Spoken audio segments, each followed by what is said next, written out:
So this is the flower, beautiful turquoise flowers of the blue jade vine. And I wanted to give you a little bit of information on the history of the jade vines or the cycle of its life, because people often ask us.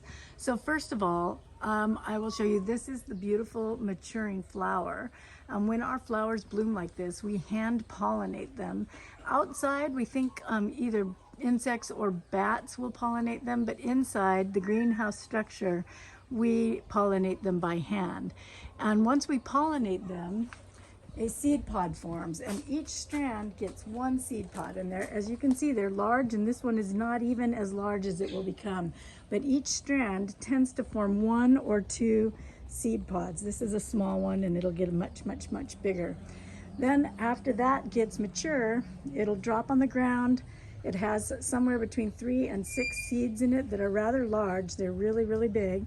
We plant those and they turn into this vine, which we then share with others. But then when the vine starts to bloom, it gets this little tight little strand of buds. Then they turn into this larger, more maturing strand of buds. And then they turn into this beautiful flower.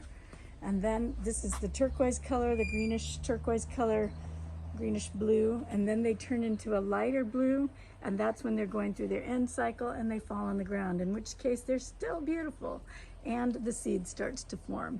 So all of these beautiful jade vine hopefully will form seed pods so that we can share these masterpieces with others.